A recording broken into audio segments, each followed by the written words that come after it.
This should be fun! Family don't end with blood. I regret this already. Hello? Not an idiot. See ya! Lilu Dallas Multipass.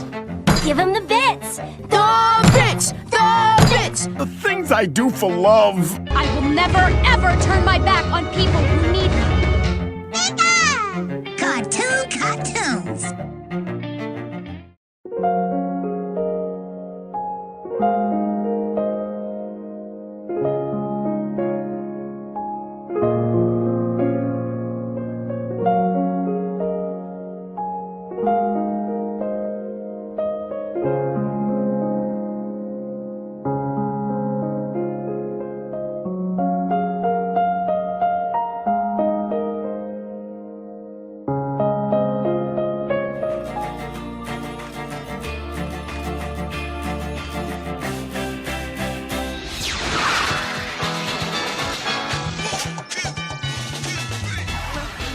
Everyone, beloved listeners. Welcome back. Wait, why you beats? Never mind. Welcome back to what? Oh. Yup. Welcome back to Why Should I Watch That? Why should I watch that? My brain was not working for 10 seconds flat, and that was scary. All right. It's a show where we watch some stuff, and then we tell you if it was worth it or not. We have a theme sometimes. Sometimes. Yeah. Yeah, that's fair. I'm Myra. I'm Sam.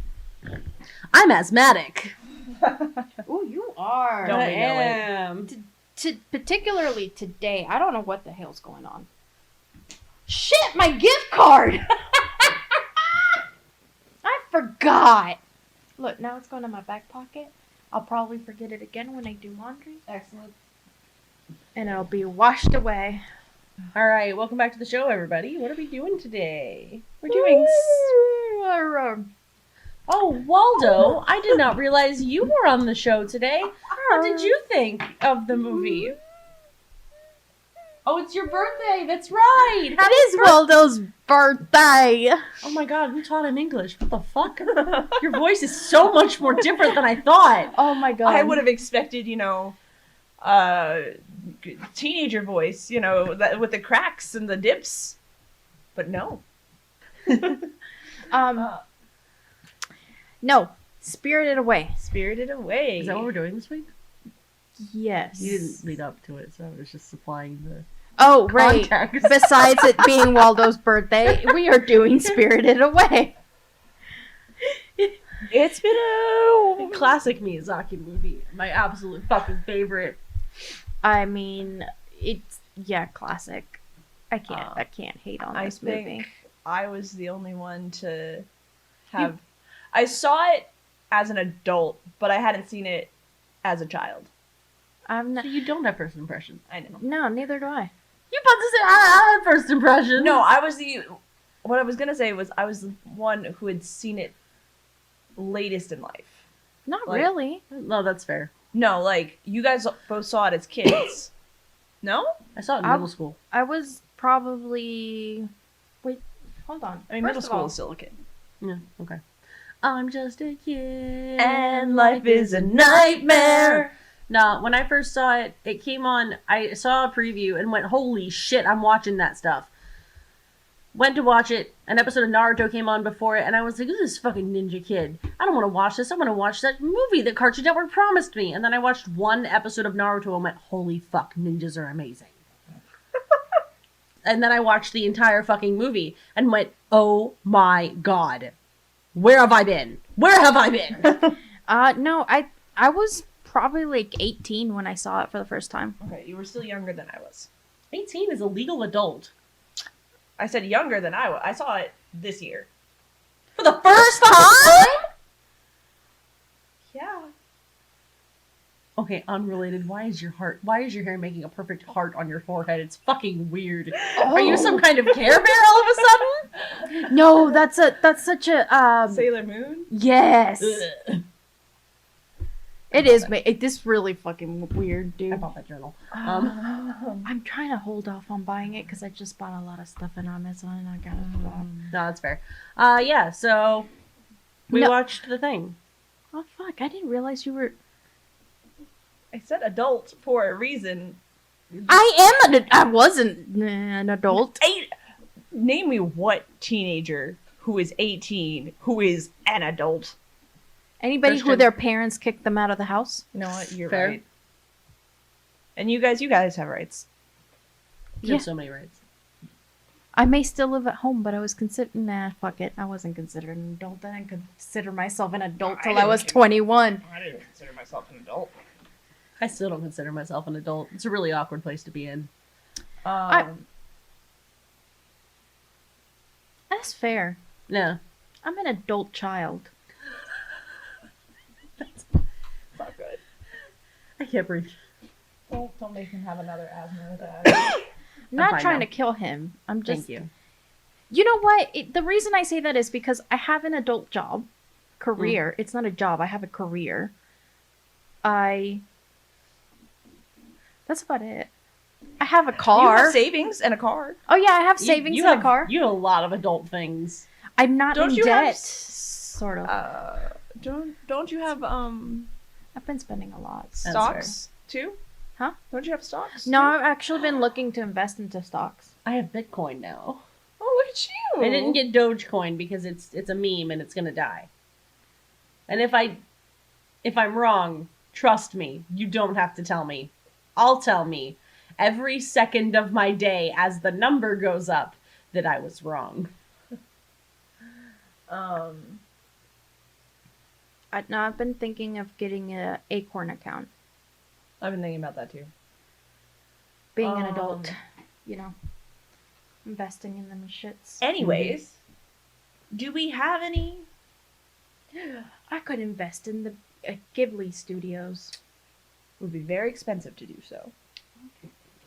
So, do we have any fun facts, ooh shiny tidbits? We saw Tigger. Tigger. The dust some mites Tigger. also appear in My Neighbor Totoro. Yeah, Totoro. Totoro. That was like the first Ghibli. That was one of the first ones. Is Aside from Ghibli. Castle in the That's Sky. giblets. Ghibli. I was saying it right. Damn it! You fuck yourself up I'm- every You time. said it right. Paused, stuttered, and then said Ghibli. The My Neighbor Totoro was my first Ghibli movie. No, that's a lie. Second. My first Ghibli movie was Castle in the Sky. My first one was this.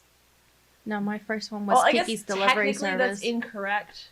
I have vague memories of Kiki's Delivery Service and Howl's Moving Castle from my childhood. I don't vividly remember them. I was probably too young to be watching those kinds of things. So we're doing Chinese? Yes, no, fun, shiny. So okay, aside from so- the dust mites appearing in My Neighbor Totoro, Wow. I'm sorry. I passed it on. I'm so sorry. My Neighbor Totoro. Totoro. No, I'm sorry. I can hear. just we really should have funny. named Waldo Totoro. Or his nickname could be Toto. That's all. That I don't have a whole lot. You have any more? There's something. Did you write it down? No. Okay. Well, Nope. Go for it. Okay, so I'm gonna be super short about this because there's a million fucking things I could say about this, but the movie itself is heavily based on the Shinto belief of like nature and stuff. I cannot summarize it quickly, and I'm not gonna try. But a cool thing that I actually read about in preparing for tonight, traditionally in Japanese culture, Shinto gods bathe in village bathhouses. The people of the town would invite them to bathe in their bathhouse in a show of kindness and hospitality. And the bathhouse in Spirited Away is kind of an extension of that philosophy that Shinto kind of provides. It also... Sorry. Oh, no, you're fine. I'm trying to gather my thoughts. I haven't actually talked about Shinto since I was in college. Oh. Anyway, Shinto also believes, in less words, that spirits embody everything. If it exists, there is a spirit of it. And that's why you see a lot of random spirits walking around the bathhouse. Why there's a river spirit, why there's a radish spirit. It's the little chickens or ducks, whatever they may be. They're all actual spirits that would be considered in Japanese culture. And I have one more. The little heads that you see in Yubaba's bathhouse that hop around, they're actually based on Daruma dolls, which are little bouncy balls. Oh. Or no, I'm sorry. They are traditionally wooden dolls the size of a fist, painted red in the image of a man with no arms or legs. Okay. I'm a little confused in reading that why they decided to make them... Heads? No, they are heads. But why they decided to make them green and not red. But here we are. Maybe color connotation, like you said. Maybe. How red has, or colors have different meanings within Ghibli. It totally could. That's all I have, though. Those are the cool things. Very nice. A lot of Shinto inspiration went into this movie, and I am very impressed. Yeah. The story building for this film, which I can't wait to get into when we get into our bulk discussion, is superb. Yeah. Okay, cool. 10-year-old Chihiro and her parents stumble upon a seemingly abandoned amusement park. After her mother and father are turned into giant pigs, Chihiro meets the mysterious Haku, who explains that the park is a resort for supernatural beings who need a break from their time spent in the earthly realm, and that she must work there to free herself and her parents. Excellent brief summary. Summary complete. That's actually a really good summary. All the summaries for the Ghibli films have been... I have They that better one. So this movie is actually a Miyazaki film. Directed and written by Miyazaki. Music by Joe Hisashi. Why did I think for sure you were going to say Joe Schmo? Have I ever said Joe Schmo in my entire life? Right No, then. but Right then. No. Anyway, it was released in Japan July 20th, 2001. Got to the States for the Christmas release, December 20, 2002. What? Why does it have two different budgets? Sorry. Oh, that's the American. I'm sorry, I didn't see the. I was very confused. I thought it had 2 yen signs, and I was like, One is an S and one is a Y. No, not always. So it cost 1.9 to 2 billion yen to produce. That is 15 to 19.2 million American dollars. Guess how much it made? it was the highest grossing until recently. So It was the highest grossing. I have another fun fact. Highest grossing. I don't know exactly what it made, but I do know that the Demon Slayer movie surpassed it. Ooh. It is now the highest grossing movie in America. Ah. Not movie, you know. Yeah. I'm gonna say, I'm bad at numbers, so don't. 2 billion. Higher. 2 Billion. Oh, billion. No. I heard You million. said higher, and I went, what the fuck? I don't know no. if it went mid. 200 million. higher. So it was actually $383.4 million. I was off by 100 million. And a little bit. And a little, Almost 200. almost 200. Shut up. Um, We're not at yeah, I'm very excited to get into the bulk discussion of this. So, any other, like, coming back to it thoughts? I was so scared that it was going to lose some of the magic like Cat Return did. Mm. I was so scared. Like, to the point where I almost was like, hey, I know I said this one, but maybe we not cover it, because I just didn't want to break the veil. Right. I did not want this to be something that was so good in my memory and was so bad now. Yeah. Because that happens to things. Nostalgia sometimes isn't a good thing. Yeah, I rewatched Fern Gully. I tried to rewatch Ooh. Code Geass. Not Code Geass. Code Lyoko. I will never watch Code Geass again. I tried to rewatch Code Lyoko, It's bad. I could, you know what? The plot wasn't even that bad. I just couldn't see through their fucking foreheads. It's a Who landing can, strip. though? When I was a kid, I thought it looked normal. That's fair. That's That's fair. fair. I really liked it too when I was a Yeah. kid. Yeah, I And can't. I went back to it and I was like, wow, Sakura would have fit in perfectly here. Um, Oh my god. But no, that, coming back to it, I'm really glad that it didn't get tarnished by the test of time. sure. It was just as good as I remembered it, if not better, because I saw it with more knowledge now. I don't feel like I came back to it. I watched it like that's, yeah, 3 months ago. You can- and I am a weird person. There are certain things that I come back to. Listen, I'm not gonna rag on you too much for this because we all have our comfort films. You just have a plethora of comfort films, and I've recycled them. you have enough that it doesn't drain any one film. Yeah, you know what? You That's just cycle fair. through 'Cause different current- seasonal ones. Yeah, because currently I'm cycling through James and the Giant Peach. You're right, I do cycle through shit. But I gotta admit, like, watching it for the podcast compared to watching it for enjoyment was a huge Difference. difference because I was more critical of it, I guess. That's fair. I mean, I'm obviously gonna watch it again later without it being so for the podcast. But I mean, this film has been part of in my life for a very long time because this is like my little brother's favorite film. Which one? The youngest? Yeah, Junior. Baby? Oh, the Baby one, boy? the one that has so many rights for having this as his favorite movie. Yeah, this is Junior's favorite movie. He Junior actually has rights. owns the because Best Buy. If y'all have a Best Buy near you, if you are one of those people that collect, I would highly recommend to go to Best Buy because Best Buy is doing specifically for Ghibli films. They are Ghibli, I think Marvel and some other ones, but they're putting them in steel cases, and the artwork actually pops out, and it's actually really cool. Oh, nice. So I've seen them. They look so pretty. Junior actually owns the Spirited Away steel case. How much was it, if you don't mind? I think that one was $25.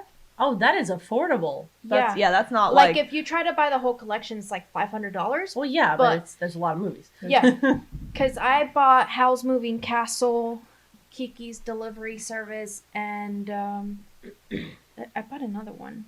I can't remember which one. Junior bought Spirited Away, also Howl's Moving Castle, and Poco Rosso. Nice. Oh, I haven't seen that one. I haven't seen that one either. Things to add to the list. Next year. Shall we start with some major themes and then get into the bulk discussion? Yeah. So obviously there is themes of gluttony and greed throughout the film. I mean, from like basically the start, we see the parents getting turned into pigs. And then that continues with No Face and the gold and his gluttony. I got thoughts for that. But Yeah, we'll get into it. We'll get into it. The magic of names and like identity, the sense of identity, and obviously there's overarching themes of like pollution and environmentalism, but those are much more subtle. Yeah, that's kind of it. You know, loss of childhood. What's the word? Did you say innocent? Not innocence. No, not but, innocence, but let's say it's like sheltering. Like it's when you lose that. she has more autonomy. She loses her like I feel like it's like when you as a childhood child. ignorance.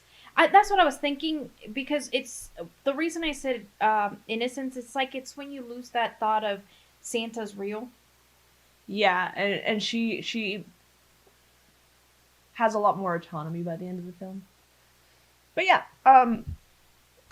this movie's so good.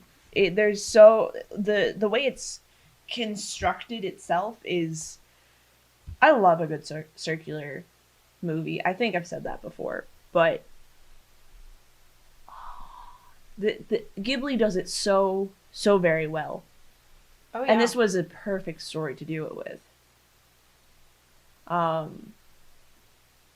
Because we start the film with that tunnel, and we end the film with the tunnel. And No, I would agree with you. I mean, like, you see so many parallels of Chihiro and Haku and Chihiro and her parents from the beginning to the end, and how they enter the tunnel and how they leave the tunnel, how they cross the bridge together, and then at the end Chihiro crosses it by herself. And I would say that's the moment that you really know she's lost that sense of innocence. Yeah. I wouldn't say innocence, that sense of Childishness? yes. yeah, Apprehension, maybe? Yeah.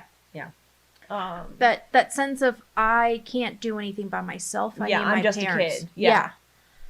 And that's when, I mean, obviously it happens sooner in the film, but at that moment it's when it's a sense of maturity. At that point is when it's like a sense that she's gotten more mature. For sure. I love how even, like, if you knew nothing other than, like, the name of the movie, you have this beautiful sense of exactly what's going to happen and looking back at the end of the film. Because when Chihiro and her family are riding in the car, she goes, "Oh, Mom, what are those little stone statues? They look like a little village." And she goes, "Oh, those are for spirits. Some people believe, that they exist there and they live there." And then she literally goes into a literal ghost town. And as she's walking through the what they call a theme park, you get the sense that it's a ghost town and that it becomes a literal ghost town. I just thought that was kind of neat. Building off of what Myra was talking about, something else that I really liked is while they did, the circularness was definitely a thing. I like that they still allowed her to arrive with friends. Yes. Because just because you have had character growth does not mean you do not need the people around you. Oh, yeah. Leaving Haku as an element in that callback was something that I really appreciated. Because just because she had the confidence to walk across the bridge again doesn't mean she might not have needed him at some other point. And he still came with her. And I really liked that. And not just her. At that point, it's not just Haku. Haikyuu. I was going to say Haikyuu. Last month. Oops. No. Talking about needing your friends even as you continue to... Yep. No. What was I going to say? No, you're right with but it's not just Haku who's there. It's also the friends she's made along the way. So in a spot where she thought she was going to be alone and she thought she was alone and she was scared because she thought she was alone. She wasn't going to have anybody to help her. And even after she crosses the bridge, Haku leaves her. She leaves him. No, he leaves her. He goes, "Go here." Oh, you mean at the very beginning. Oh, yeah. But at the end, it's everybody coming to her. And so that I think that's a very nice way of showing the relationship she's made. Yes, it's a very strong storytelling element because when she first crosses the bridge into the bathhouse, she's clinging to Haku like she clings to her mom. And as they arrive at the bridge at the very end, they're holding each other, like they're standing together hand in hand, and this is good shit. There's also It's like she finally gains a bodily autonomy over herself. Yeah. And I understands that she has a right to the world around her. Yeah.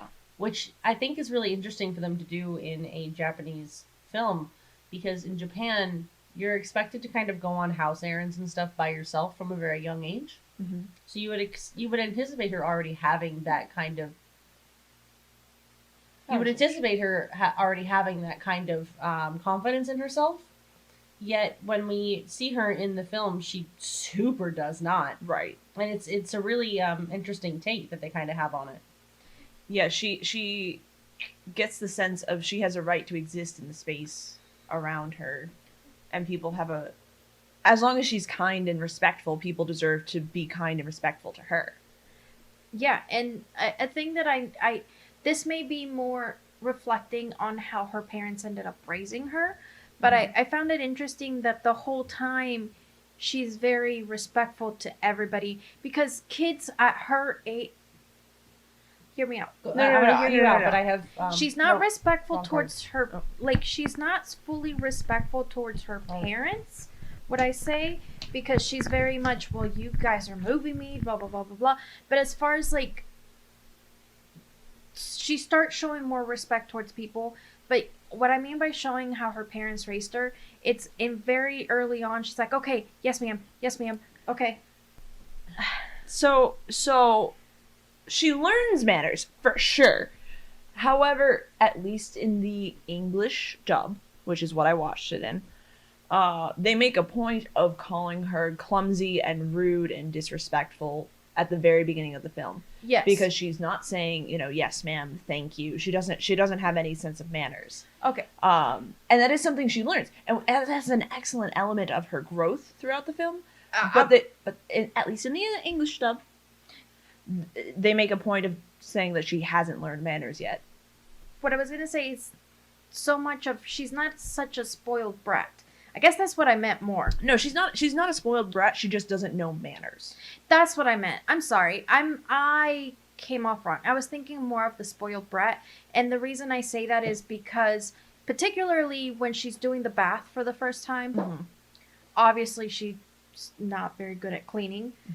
But she, when she's offered things that she's not supposed to accept, she's very much not like, oh, mine. But she's very much of, Oh, I don't need that. Thank you, though. yeah. Yeah. And that's what I meant. I'm sorry. I miscommunicated. No, that's fine. But I really do like the fact that they incorporated that element of her growth of like, oh, you're clumsy, you're awkward, you don't know manners, and by the end of the film, she's So run through some of that. going off of what you were talking about, Myra, there's a theme that there's a theme that the actual movie kind of plays in writing Chihiro that way, in establishing that let me see if I can word it correctly. It's like the youth do not have the same level of respect for their elders that they do now, that they used to. In that, especially I think this is like a translational thing. In Japanese culture, not using the honorifics that are needed for someone who is of a higher position than you is considered extremely rude. So in America, it's, well, you didn't say yes, ma'am, no, ma'am. But like in Japanese, there's literally like it's a literal way you have to say things to your parents or adults and stuff like that. And it's also her work ethic, I guess, is kind of a callback to like how society, the way that it's set up now, we don't really learn how to work until we're already adults. That's fair. That's fair. Yeah, and not to say that child labor is the correct solution here, but unless you grew up on a farm or something like that, you're not really instilled with a work routine. You're usually grown up with a school routine, which is do your homework, show up, and go home. And that is not always the correct course of action for a workforce.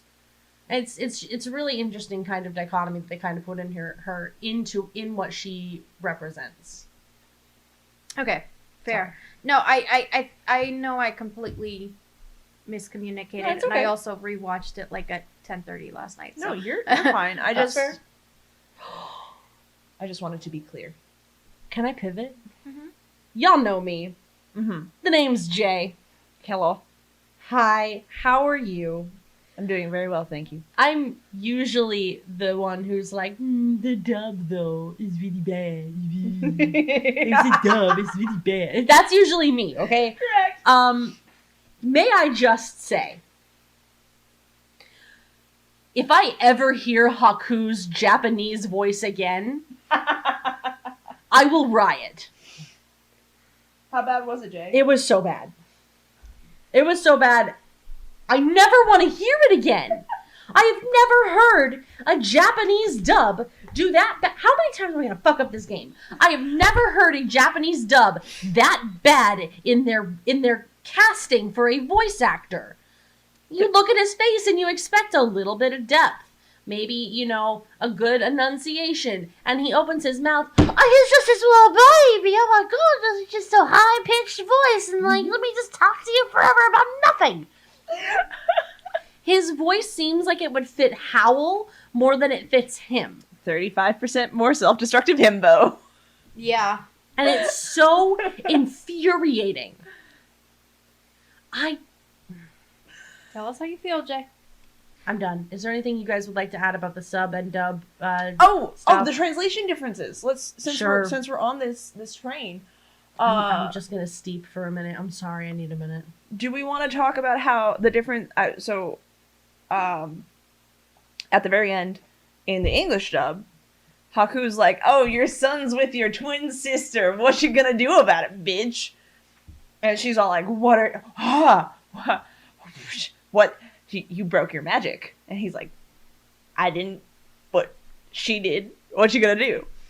And she's like, well, if you want her to go free with her parents, well, she'll have to do a deal. Or she'll have to pass this test. And if she fails, I get to keep her. She never gets to go home.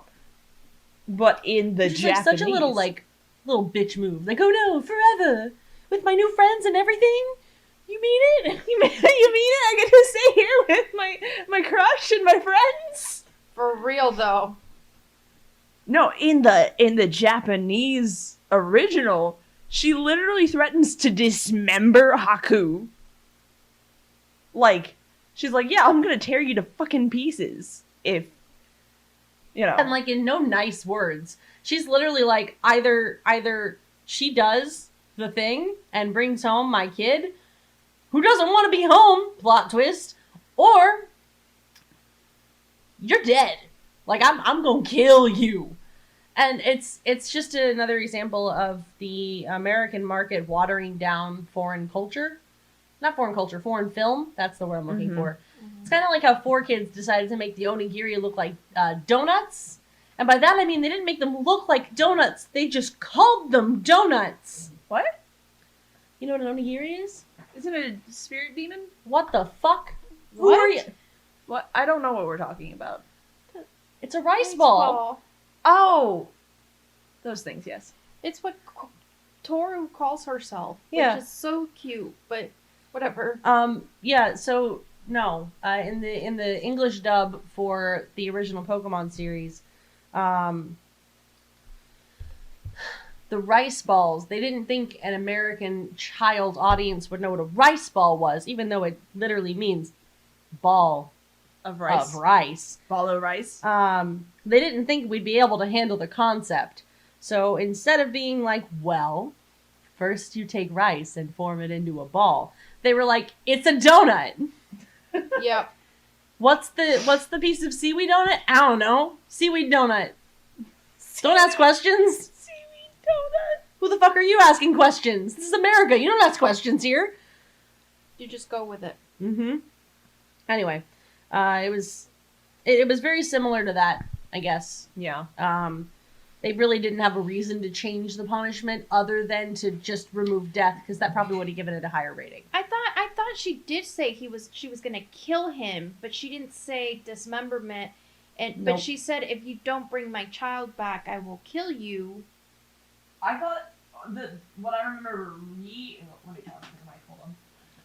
what I remember reading from the translation is, I will tear you to pieces.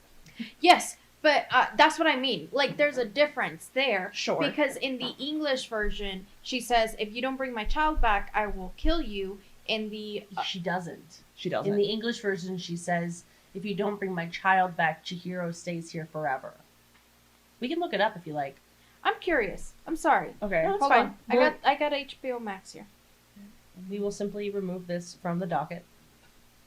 It's just Stay tuned as we look up the actual thing so that we are not fibbing on either side. Because being wrong is not something to be afraid of. It just Correct. happens sometimes. Okay, you're right. I'm wrong.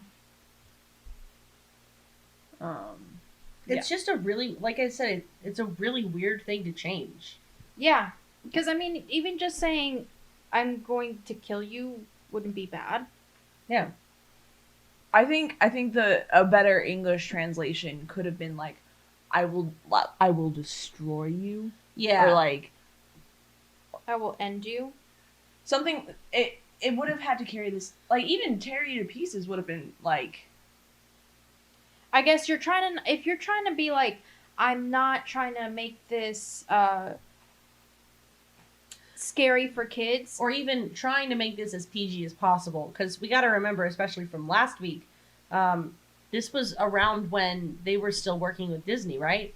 Oh, right. There's a Disney credit in the film, and you got to remember they had all that blood from earlier in the film. Yeah. So they can only do so much. I will give them this. They did leave in that he was going to die from blood loss after the paper attacked him. Mm-hmm. That was something I thought they were going to take out of the dub. Not that I've seen it really in Japanese. This is actually one of the only things I'll watch in the dub. Nostalgia is strong here, and yeah. No, you're fine. Also, Lilo voices Chihiro, and I didn't put that together as a kid, but it throws me the fuck off. And Max voices Haku. Max from the Goofy movie. Yeah, so Goofy movie Max and Lilo from Lilo and Stitch star in their own anime. And basically. fall in love. Yeah. Well, Love is not really implied. She saves him through the power of love. She saves him through the power of something. Big, It could be friendship. They don't kiss. They hold hands. big, And that could be platonic. fine. It's still the power of love, though. They're also children. Platonic love is still very real and very powerful. But they explicitly say true love saves Haku because They Sure. do say that. I'm not just being like, oh, like shippy. No, like they explicitly say. I just don't like shippy with them. I mean, yeah, they're like 9. It's weird. Well, no, like not just that. Like, okay, let me open my brain for you. Chihiro has to go home after everything, Yeah. and Haku doesn't come with her. They So promised it's just to meet really up sad. together. No, they didn't. Yes, they do. Yes, they do. Okay, fine, whatever. Bruh. I'm sorry. I don't have a good memory. Anyway, I don't. you watched it this afternoon. You were there. Also, I was very distracted. That's fair. I didn't like his voice, and every time he spoke, it threw me off. Every time he opened his mouth, I was like, stop, stop, Yeah. stop. Boy, did I not say stop, were you not here? Right, because in the American dub, he has a nice young child tenor, a deeper child's voice. Yeah. He just sounds wrong in the Japanese. I'm so upset with them. It's such a bad cast. Not like cast in general, cast specifically for Haku. Yeah, the decision to cast that voice actor. Yeah. Anyway, But he did a good job. we're not, no, Okay. no. But, I just don't want us hating on a literal like, child. I don't think it's a child. That's the thing. Is it a child? So Not- 20 2000 what? 2001. was 98. 20 years ago. Okay, yeah, no, he would have been a kid. Okay, I'm not gonna hate on the kid. I'm gonna hate on the. I never hate on the actual voice actor. I think He I was said born- this. Okay. Yeah. I think I said this a lot in the first couple of episodes. I will never hate on the actual actor or voice actors in the shows. It's the people behind them. I don't think this kid was the correct fit. Not that picture. That picture. This one? No. Yeah. Well, they're the same guy. Yeah, it's all the characters he zoom in. voiced. He played Sugawara! Oh my god, he plays Totomatsu. This dude who voiced Haku. I know I threw some shade at him. Turns out he was a child then. I am not throwing shade at him specifically. I am throwing shade at the people who cast him because I don't think he did a good job. However, he went on to have an amazing repertoire of shit, including Totomatsu from Osomatsu-san, someone from Tsubasa Chronicles, which I forgot, a bunch of people from Yu-Gi-Oh! What else did we see? A fuck ton of animes. Oh my Yeah. god, he did Haikyuu, he was Sugawara.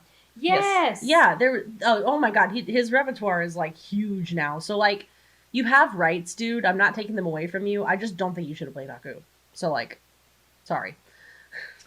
I mean, yeah, there's a difference between bad casting decision and not being able to grow into a voice and being a voice actor.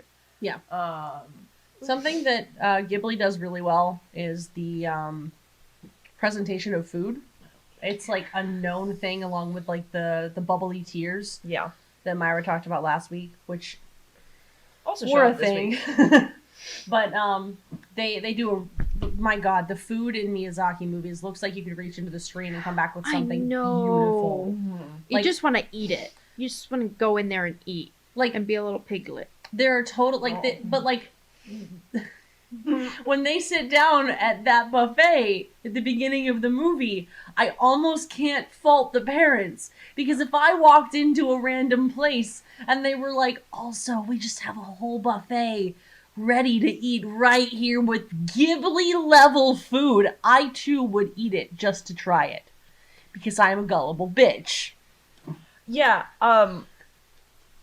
slightly off topic, but I love how they gave Chihiro, like that Chihiro? That kid horse sense. A lot of kids have this innate horse sense of like, this is off, I don't know what's going on here, but no, I don't like any of this. And she has that and continues to use it throughout the film, and it's you know, helps her survive in several points. Because she's like, hey, maybe we shouldn't go through the tunnel. That seems kind of Sus. off, very sus. And then they sit down at the buffet, and her parents are like, oh my god, this food's so good. And she's like, maybe, but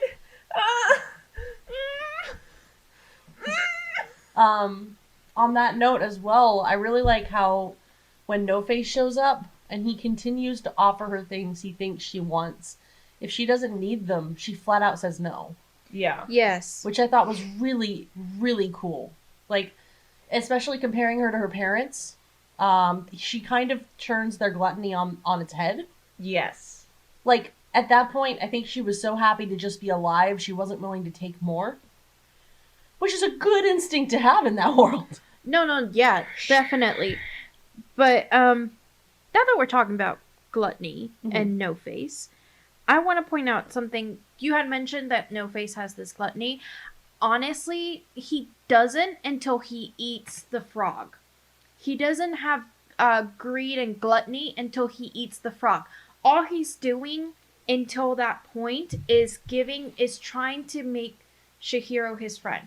And the only way he thinks because he sees how happy she became when he gave her something.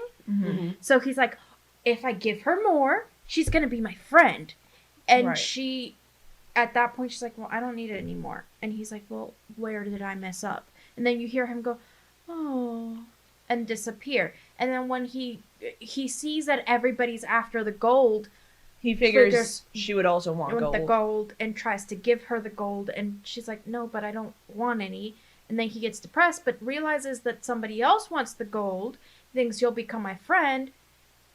But no, they just want the gold. He just wants the gold, and upon seeing his greed, he eats him, and then he becomes greedy and gluttony due to what he ate. Right. And it's almost this like curse of the bathhouse that people become, you know, greedy simply by existing within the bathhouse. Would I say the bathhouse or I the don't even- town? I don't really even know if I don't know if I will go that far. I feel like what we see of No Face. Hold on. What we see of No Face as he's like developing through the movie, he goes from really not being a person to figuring out who he is. No Face is that of a child when we meet him. He doesn't know right from wrong. Oh, here it is. Yeah. So, in the thing that I was talking about earlier, it says that No Face embodies Shinto morality as it learns like a child to be kinder, less avaricious and greedy, more patient and understanding. It learns from Chihiro and becomes more human as a result. Neat. We also find out, this is off of that, We also find out when he still has a voice, that he has no one. He basically saw That's the right. first person that we can assume he's ever seen, if we wanted to. I think that's fair with the way that he duckling-like imprinted on her. Or the first person who actually saw him. Sure. Because when we see him on the bridge, he's very much almost invisible. Yeah. And So she sees him and acknowledges him. And maybe What brings if him... he's a human that didn't need the food?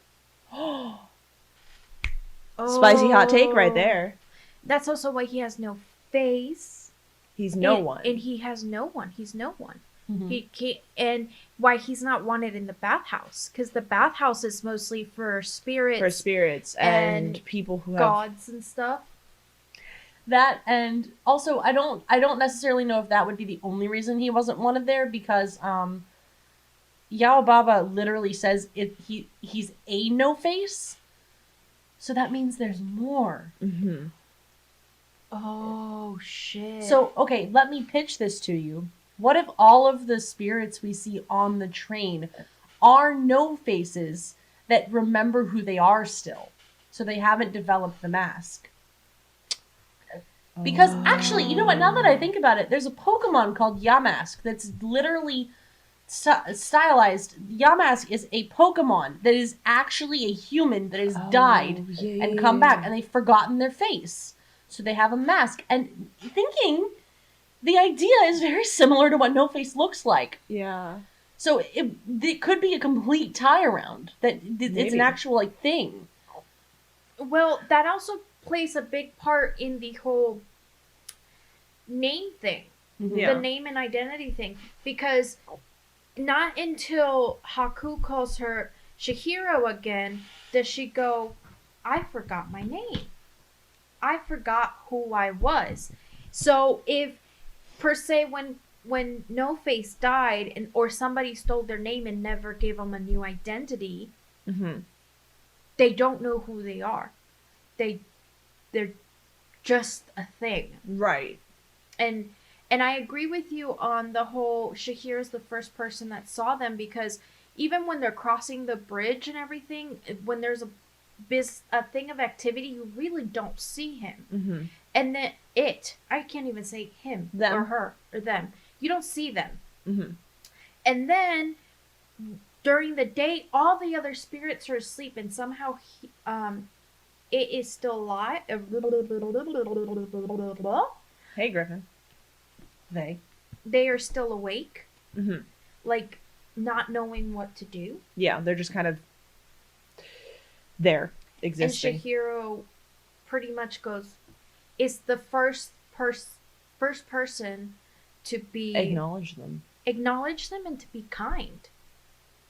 Because Chihiro, even when they are outside of the bathhouse, she's like, well, aren't you getting wet? You should come in. You know?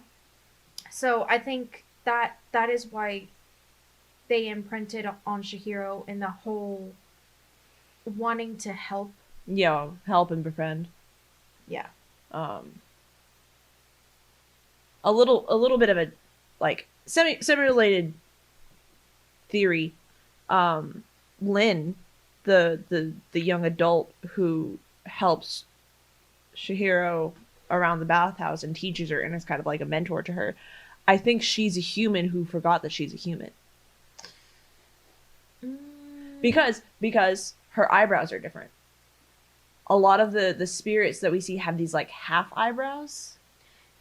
Okay, so I'm gonna jump in right here and pause it, because not literally pause it, but like pause that train of thought to bring up something. When Chihiro is doing the floor cleaning for the first day, she's standing next to a lot of people who look just like her, who look like they could be human. Okay. So I don't know if that could necessarily be, maybe, like, it's kind of like how in Lore Olympus there are nymphs. Okay. Like, they look pretty much human, aside from some stuff, you know? They're not super special, they don't have any powers. Like, every society needs a working man. Sure. I don't want to poke holes in it, but there are literally so many of them. You know what? Hold on. Pause. I would just like to bring up one thing real quick. When Haku gives her the food, he says, "Eat this or you'll disappear." Well, No Face is virtually invisible, doesn't know himself, doesn't know themselves, doesn't have an identity. Whatever they were before has effectively disappeared. Okay, Good shit. Good storytelling. And he doesn't eat food until he's at Sababa's house. Yes, he doesn't. That's correct. Maybe it's too late by then, but maybe it's enough to let him rebuild and become more solid. We're proving a point. Oh, See, look. Yeah, they have eyebrows. They all- Okay. I'm sorry. No, it's okay. The other ones are more, they're the geishas. Yeah. No, okay. Yeah. Oh, and see, they still have their eyebrows too. They're just acting. And see, that girl looks almost like Chihiro. Almost like could be Chihiro's sister level. Yeah. Something to add on real quick to No Face, because sorry, we're kind of jumping back and forth from No Face to some other stuff and back. He's just a lot. Yeah, he's kind of a pivotal catch-all for a lot of the major themes of the film. Yeah. He's kind of a really good allegory for the power of a name. We kind of touched on this when we were talking about him earlier, but in a lot of cultures, when you like a name is something very heavy. In Europe, a fairy will steal your name, and you will essentially lose your identity attached to it. And if you have a fairy's name in turn, you have power over them. Right. Yeah. And that's the same logic with demonic influences in other religions. That's what I was going to say. In Catholic religion, particularly, especially when they do like exorcism and things like that, if you know its name, you have power over that demon, or that devil, whatever it is. Whatever entity is possessing the person. Yeah. So one's name is a huge thing to identity. I mean, even with like and power. Yeah. I mean, there's and you see it. It's very interesting that we're talking about it because you see it in a lot of different tonalities in different cultures and in different forms of media. Yeah, because I mean that's when we were talking about this earlier. Ooh, Rumpelstiltskin. Yeah, that's what I was saying. It gives me it gave me a very fairy tale-esque vibe because of the power of a name and how prominent a theme it is throughout the film. And I think that's something that really speaks to No Face, especially because we see him in so many we see them in so many different lights throughout the entire movie. Yes. They're desperate for a friend. They're greed incarnate. They're lost. They're polite. They're good with their hands. Right. They become this celebrity almost. This revered entity. They become revered. They go through so many potential identities throughout the entire film and never stick with one. And then it's also this very interesting thing because the whole time they don't know his name. Yeah. And he doesn't even really have one. No. Yeah. And it's it's very interesting to me in that aspect. And again, like I said, you see it in a lot of media too, because one thing that sticks out to me is Sabrina the Teenage Witch, the newest one, the one that Netflix did. Sure. The whole time she's like, "Oh, you gotta sign your name in the Book of the Devil," and when it comes to her signing, she's like, "I'm not giving up my name." Right. And actually, even in the Dresden Files, which is a book series centered around a wizard, if you have the name of a full name of a person spoken by that person, you can make them do almost anything. You can basically control them for the rest of their lives. Yeah, I mean, a name is so interesting. I mean, particularly in this film with Chihiro, you see what happens to Haku when he loses his name. He loses a sense of identity. He loses everything. He doesn't know he doesn't know where he belongs. He doesn't know his home. He doesn't know who he was before he showed up to the bathhouse. No, but even his physical presence, his his visage changes. His eyes go That's from... because of Yao Baba. She took control of him. Sure. But without his name... No, like she literally took over him. He signed up to be her apprentice, and she put that slug in him to take control over him. It changed his eye color and basically made him a puppet to her. Yes. Okay. For a majority. Yeah. Once But the slug came out, that's when his eye color came back. and I think, but what I mean, I see what you mean, because when he gets his name back, Does he really do anything other than be super dramatic? well, no, His body language changes a little bit. he stands up straighter. He stands up straighter.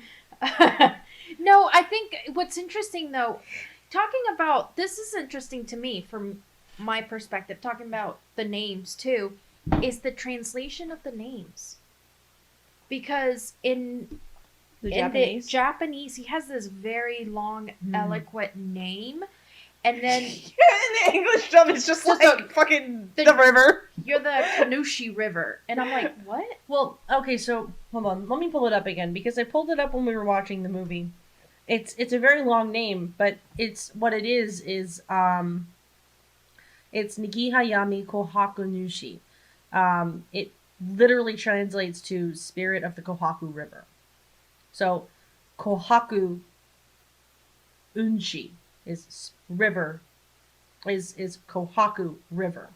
And then the first part means spirit of. Oh, okay. Like, or god of. It's denoting like Okay, protector. Okay. A deity. Oh, Sure. okay, so the translation wasn't incorrect. It just, when you look at them side by side, it's very strange. okay, Yeah, fair. because it seemed to almost diminish his importance and relevance Yeah. to the river. Yeah, a literal translation would be God of the Swift Amber River, which I think. Oh, you know what? We talked about this earlier. I think Swift Amber is an attempt to try and translate Kohaku. Oh, okay. Okay. So without that, it would just be God of the Kohaku River. Oh, that's the part of his name that he kept. Haku. Can I ask how they got Sen though from Shihiro? Yeah. So I don't Since remember her. you know more kanji than I do. I Yeah. do, but I'm gonna cheat. It kind of looked like how... wait, I need to... Because the way it looks I don't is remember the kanji that it was. So she wrote it out in kanji, and she took part of the kanji out and kept her. It would be like taking Yara from your name. no. No, There it because she is. took the front and the back of it. Okay, so may I see your paper and pencil? Okay, so we know this is a heart. Okay, if I wrote out I have a and then drew one of those and wrote condition, you would know that stands for I have a heart condition. It's a weird place to use a physical drawing of a heart, but you'd still know the message.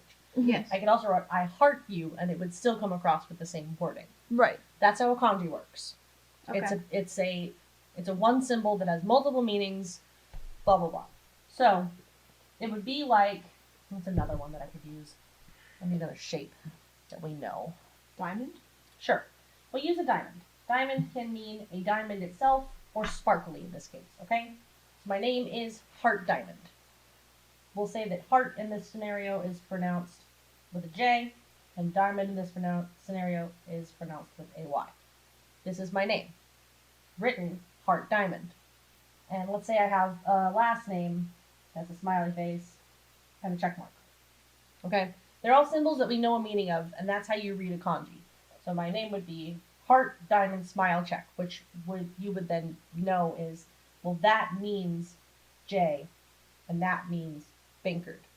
Just because of what the kanji could mean. There's 50 million different ways to read them. Don't ask them. Sure. What Yao Baba does is picks them up and goes, number J, number that, number that. You just have one. And a smiley face, it can be read as happy, it can be read as smile, it can be read as good, it can be read as a million different things. So I'm assuming what they've done, and I'll check myself in a second, is they've taken the most popular reading of that one kanji and made it her name. So if this if the majority of people wrote this as happy, my name is now happy. Okay. So you all have, like, in Japan, everyone has 2 kanji for a first name and 2 for a second name. Even the people with super long names and super short names. Oh. Welcome to bullshit Japanese. I'm sorry, your language sucks in writing. I don't like it. So okay, that makes sense. And I guess the haku would also make sense. Kohaku. Yeah. Oh, yeah. I know this one. This means 1,000. Outside of a name, it means the number for 1,000. Oh. So, you can only... This website's pretty cool. It breaks it down into the million different ways you could read them. Neat. But, if you notice, every time the meaning changes, something's added. So there's another kanji, which changes it to finely cut strips of vegetables. This one changes it to specifically a long distance. These change it to money. Once in a lifetime? Once in a lifetime opportunity is that whole thing. Okay. So, when you put that into someone's name, it could be read as Chihiro and then whatever her fucking last name was. It's Ogi no Chihiro. So, this one is the first in Chihiro. So, followed by Hiro, it's read as Chi. I hate kanji. Okay. I know that one too. I'm mad at myself. Now the sen makes sense because 1,000. Yeah. Really. You know what? You're not wrong, and I'm kind of mad about it. But yeah, I love... Numbers confuse the fuck out of me, and I've never been able to remember which one that is. I really love the use of name and identity in this film. It's such an interesting perspective, especially given the year I've had. Yeah. I don't know. Kind of neat. Pigs. Gluttony. Yeah. Oh my god. Pigs for slaughter and like... The gluttony. It's just reverse Animal Farm next. Yeah. Just kidding. No, this film has a lot of that gluttony and greed because you see it with all the side characters mostly. Mostly, yeah. I love how when we're first introduced to the buffet, it's this gorgeous, beautiful looking food, and then when Chihiro comes back, it's something horrific and disgusting and like repulsive.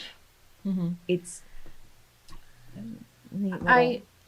I guess I would just like to say on the note of the other like characters in the bathhouse, I never saw them as exemplifying the greed because to me they struck me as like low-paid workers. Okay. I mean, the desire for money is technically a greed, but they seem to kind of be living by like paycheck to paycheck. Yeah, kind of. If you notice when what's her name goes to get them lunch before the gross ass river spirit comes in, the only thing that she has in hand is 2 bowls of rice. It's not a whole lunch. It's just rice. Yeah. There's nothing on it. There's nothing in it. And that, while a culinary staple of Japan, is usually served with something. Yeah. Like as a don or something. It usually has something inside a protein, of it. yeah. A protein, yeah. And for them to just have rice, it kind of, for me, when the whole no-face thing went down, it kind of felt like, look, this dude's throwing around money. I could buy a train ticket with that. Yeah, that's kind of... Okay, fair, yeah. That's kind of why I thought Lynn was going after the money, because she had mentioned, wanting to go... Leave. Leave. Which, I don't get why she just doesn't take the boat. But, I have a feeling that the train itself can travel places you probably can't walk. Okay, that's fair. So you might, it was totally feasible for Chihiro to walk from Yaobaba's sister's house and back, or to walk back from if she needed to. But maybe she wants to go somewhere that she just can't walk. Like maybe it's a magical train. For Maybe sure. it pulls a SpongeBob and goes straight down at a 90-degree angle into, a different place. I got a thought. Okay. Doesn't what's Spider Dude's name? Spider-Man? Oh no, the Boiler Room Boy. Oh, Boiler Boy. brother. I always called him Boiler Room Boy. I don't know, or Boiler Room Guy. The Boiler Room guy. Mm-hmm. He specifically says the train used to run both directions, Mm-hmm. but it hasn't done that in a long time. Mm-hmm. So what if, hear me out, Sure. We're listening.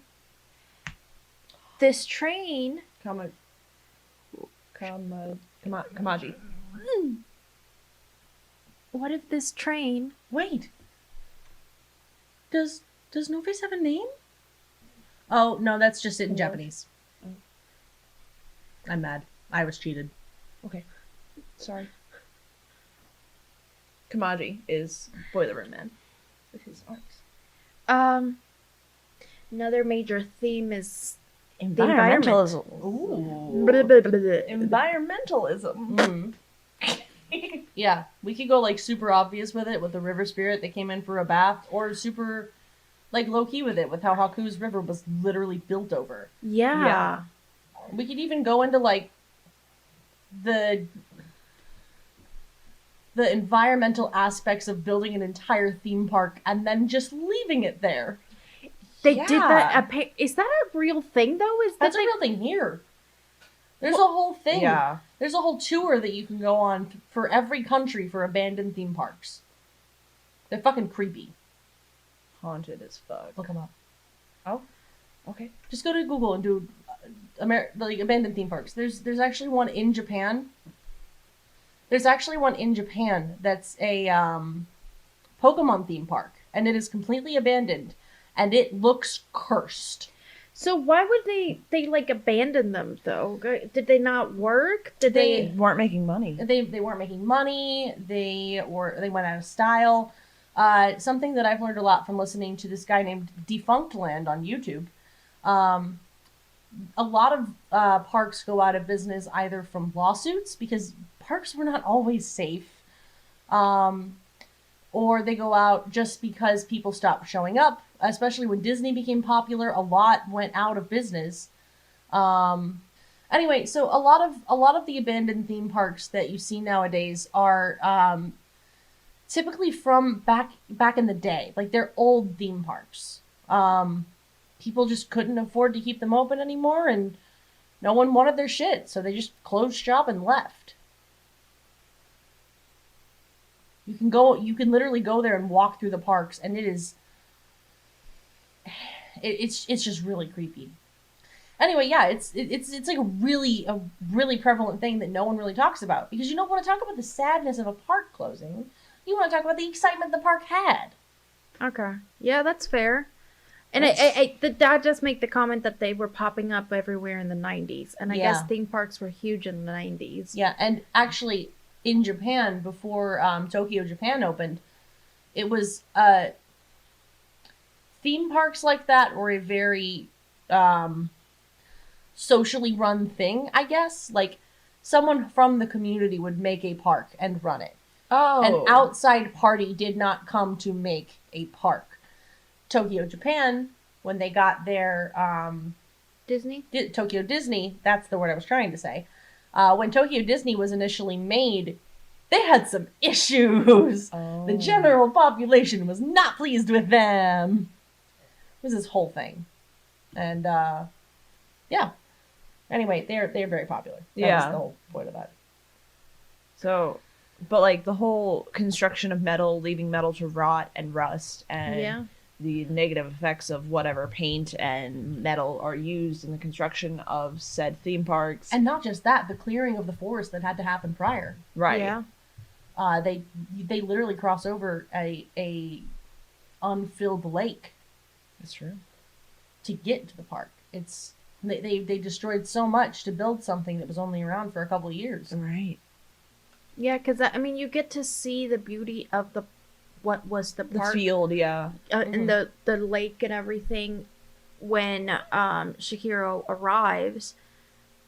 I didn't really think about that. That is something I didn't think about, is the fact that that's an actual thing. Yeah, the Yeah. repercussions of building a theme park. Yeah. Yeah. And I mean, obviously, the wastefulness of and the pollution that is in the world, particularly with that one river spirit. And I mean, you think about it, and particularly, I'm thinking about it more today because our church had the recycle day. Right. And we actually managed to recycle a lot of stuff from Junior's house. But you gotta think how much of that is actually gonna get recycled. How much of that plastic is actually reusable. It's not plastic. It was metal. Oh, it's Yeah. metal. Yeah, because it was old metal stuff, so a lot of it is going to be reused, melted down, and reused, hopefully. But also, I'm thinking But about still. we had paint cans that we weren't unfortunately able to take. They're still in the basement, of course, but you know, we were talking about that, and it's interesting how we don't think about the things that we have that could potentially cause harm to the world. And actually, something to keep in mind that is not really talked about, especially in America. We all grew up with like Earth Day, and I don't know if you guys also had a like a nature kind of club at your elementary schools, but mine did. We did like a butterfly garden and stuff, and planted trees. No, We had New a- Jersey was like, we're the Garden State, we're fine. No, we Okay. had like a flower garden in the back, and the fifth graders took care of. Yeah. Okay. So kind of similar. Well, what I mean is we all grew up under the mentality of it's our job to keep the world clean. Pollution is bad. Captain Planet. Oh Planet my stuff. God, Captain Um, Planet. North America Gully. as a whole, Fern Gully. the North America as a whole, at maximum, makes up 20 to 40% of has 20 to 40% of its waste as actually getting into the ocean. America and Canada are at almost zero. Wow. So we are not the issue. The issue is China and South Africa. Oh. Or not South Africa specifically. The issues are China and Africa. Both of them make up 80 to 100% of inadequately managed waste.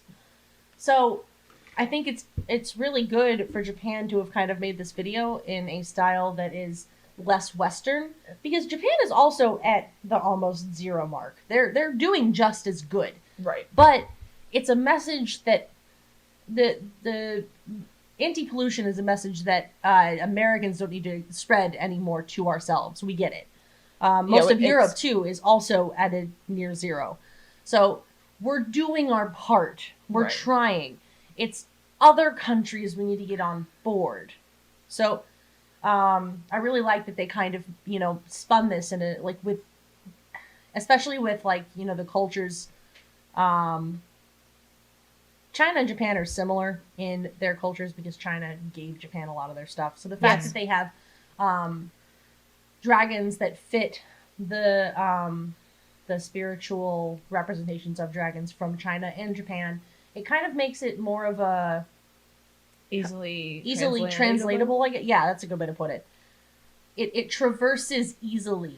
And looking at this chart that you pulled up, it actually makes a lot of sense because particularly, I mean, we've seen it particularly, the pandemic sucked, but it was interesting to see how the pandemic affect the environment. And it's interesting how particularly in China, they said that it after 2 or 3 weeks of them actually being in shutdown, Their smog their disappeared. Yeah, exactly. And people were actually able to see it from space. Yeah. Like, actually, like, not because you're looking for it, but actually see it clearly and beautifully and see the What was it? The International Space Station was like, hey, what the fuck? Yeah, they were like, something's going on down there, because... Hey, OP, there's like a new continent. Hello? Was that always there? But no, it was actually pretty interesting to see the images that we did receive from the space station, because you saw the beauty of Earth as it was originally presented to us as kids. Because you know, as kids, when they show you the Earth, you have these beautiful crisp blue and greens, and when in reality it really doesn't look like that. It's very Not anymore, yeah. muddy. Fun fact of the evening, or morning, or day, depending on when you listen. Fun fact of the podcast. Fun fact of the podcast. You know when you see the sunset and there's all these pretty colors and it's so cool? And You're like, oh, man, wow. how nice. What cool colors. Look at the purples. Any color that's not like the sun's color is pollution. All of it. All of The it. purples, the pinks, all of that. Not the sky. It is pollution only. And the more purple and pink it gets, the worse we're doing. So if Yeah. you think the sunset's still super pretty, that's not a good thing. I mean, it is, but then you go, oh, wow. I mean, I think a more natural sunset is always even more beautiful. When you get those beautiful yellows. I and love it. Not yellow, only orange. I love it when it starts going from, like, crisp sunset to, like, that twilight, like, the evening blues start coming into play. Yes. That, like, transition sunset. I don't know. Well, the orange too. I love the orange. Orange is good. Yeah. I But just you're can't right. look at sunsets correctly anymore. But yeah, seeing that and knowing that they're sending this message, and you're right, it's not just sending it to countries that already do this, because you're right, we all do this. I mean, The majority of first world countries have already gotten to a level of... I lied. Orange and red are clean sunsets. Yellow is the unnatural one. okay. Yellow, pink, purple. Okay. Knowing that this, and it actually makes sense, because even at the time that the Ghibli, That was right. You were correct. I don't know why I want to see Ghibli. I don't know. Maybe we just need to get some giblets and eat them. No. Oh, They're no? gross. Yeah. Have you ever had giblets? My grandpa did. They smelled good. Okay. I You don't know what really know what they giblets are? Not really. They're pig intestines. Okay. They're tripe. Do you know what fucking sausage is sealed with? No. It's a different kind of it's different preparation for them. All I'm saying is I've eaten them before. I'll eat them prepared a different way. I think they're worth... I'll try anything once. Yeah. I will try anything that has 4 legs or less once. I will not... Well, I've tried octopus. It's not good. I will not try a bug. Unless I'm dying. They say No. that... I know there's protein in it. But a worm has no legs. If prepared correctly, I will pretend to be Timon. Okay. See, all I can think of like eating bugs is like that scene from Atlantis where the doctor's like, you just gotta point the bugs the right way, that way they know which way to crawl. Okay, fine, whatever. Do whatever you want. I don't want to think about that. Okay. No, but Anyway. back on subject. But I love how that translates into the film and how they use these beautiful landscape scenes of like, look at this wonderful green field that has now been retaken by nature, and the use of negative space in the film to make a point. Oh yeah, that's actually a thing that is really tied into Japanese culture. Is letting the I think it's called mi or ma. Ma. Yeah, letting the negative space hold its own breath the same way filled space would. Yeah, because I mean, you have this, and particularly with the way it was done in the film with the score, you have the train scene where it's just open space and you feel this tranquility. Well, I think even isn't that part in the all you hear is the train tracks. Yeah. You don't hear any other kind of sound. It's very calm and relaxing compared to the busy of the bathhouse, and Right.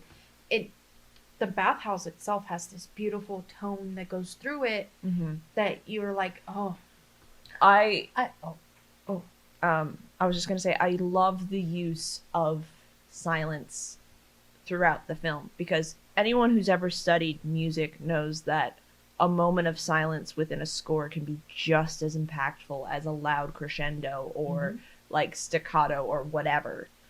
And the way Studio Ghibli films have used silence, no, you're good, really just helps accentuate the storytelling of the movie. yeah. And from a visual aspect, I really like how even when we get scenes that are traditionally busy, they don't necessarily read that way.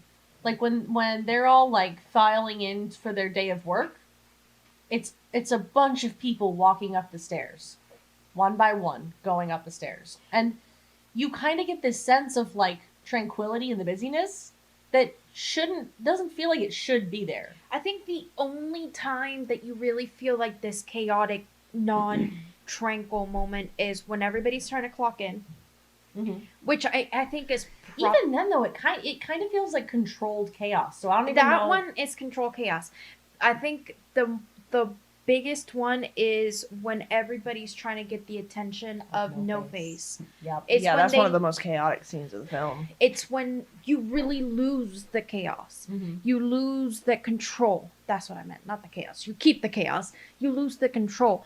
And it leads you to need this moment of pure silence. This moment of pure emptiness. Free of chaos. Free of everything. And just this calm moment. And I really like how they did that. And used simple techniques to trick your mind that something else is going on. Yeah, it's such an important element, especially in animated films, the use of their negative space and the use of non-negative, I forget what the term is called, but how they fill the space throughout the film. And it's something they've always excelled in. And we didn't get so much of it in even Howl's Moving Castle or The Cat Returns. You get it in Howl's with the field. With the But field that- and the city a little bit, but it's not so much of a focal point in the storytelling. Because, like, yeah, you get the sense of the busy city and, like, stuff like that, and then you get the tranquility of the field, but it's used in a different way. Yes, but That's fair. I feel like the use of the empty space in Ghibli films specifically holds more of a stake in the nature specific ones over the war specific ones. Yes, that particular with Like the... I would Princess agree. Mononoke. Yes, bitch. Yeah, there are so I haven't even seen that movie in forever. I can tell you just from sheer memory the amount of times they use Ma. Like, oh my god. That's a prime example right there. Yeah. Yeah. I mean, particularly with the films that we've seen, with Howl's Moving Castle, it's that war against nature because you see the bombs and the everything, and I wouldn't say necessarily war against not nature. nature, but what I mean is like using The restlessness of war. yes, Yes. I feel like it's impossible almost to have an empty scene in a world like that. yeah. But then you go, even when they're in the waste, you still have this great emptiness, this great field of, it's not as plain as it is in Spirited Away when It's similar to the train track. yes. That's fair. It just it feels Instead of- used differently. Yeah, instead of being clear, it's completely cluttered because of the smog. Right. Yes. That's very fair to say. Mhm. Um, Kind of turning back a little bit to The dragons. not even just the dragons. I wanted to go into a couple of things that are like more prevalent to culture. like Japanese culture that we might have missed as foreigners watching the film. Hello. I'm changing mine because I realized I said most of my things. Oh, but I have a couple others. Something that I actually missed on the watch through, but I knew in the back of my head. Chihiro actually walks through a Tori Gate, which is it represents an entry to the world of Shinto gods. Oh. So think like how Aang enters the spirit world to a degree. Oh, yeah. The It's- first it's time a- he enters this. Yeah, it's a literal gateway to their world. Mm-hmm. And she walks straight through it on her way to the to the bathhouse. So I thought that was really cool. Oh, this is just a fun fact about Miyazaki. Mm-hmm. I'm sorry, I kind of used up all of my fun facts earlier. This one, I think really plays into the nature talk that we were having earlier. Miyazaki frequently despairs at the state of the modern world, paving over our natural world, poisoning our rivers, depleting our natural resources. Humanity has come to stink, and as a result, stink up the world around us. And he actually references the stink of humanity through the river The spirit. stink monster. Because Yeah, they call him the stink monster Yeah. until they realize he's a river spirit. And everything that made him stink was human. Yeah. He is a literal finger pointing directly at humanity and the harm they're doing to nature. They even say that Chihiro stinks herself. They're like, oh, she's a human. She stinks. She reeks. Yeah. And I think it's Haku who's like, relax. After a few days, she'll smell like us. Don't worry about it. Oh, he also, okay, so sorry, I have this article up and I'm flipping around. Miyazaki also believes that a lack of focus on Shinto discipline and education has led us down a capitalist path of digging up the earth and poisoning its waters. We see this in Spirited Away as we learn about Haku. With Haku remembering what he is, Miyazaki is making a call to humanity to remember what the natural world does for us, what we owe it, and how we are failing it. That is so true. That is so God, true. I love him so much. But I mean, like, that is extremely true because the fact that they decided to pave over a him. river. Mm-hmm. That's a Minecraft shit. Like, why would you even do that? Just build a bridge. Yeah. And no, because Chihiro specifically says it's now apartments. Yeah. So they built apartments over a river. That's so dumb. Which means it's gonna flood eventually. Not just that. I mean, the mentality of, water is one of those resources that we think is not scarce, but fresh water is scarce. Well, that and it's ferocious, especially on an island nation like Japan. Tsunamis are no joke. They get not taken out, but they get hit by them on the regular. To have the balls to pave over a river in a culture that thinks that every single thing alive has some form of spirit. There's actually a practice that business owners do to this day, where when they're about to break ground to build a new office, they have a priest come out, a Shinto priest, and do basically do a blessing over the land to be like, hey spirits, it's me, ya boy, capitalism incarnate.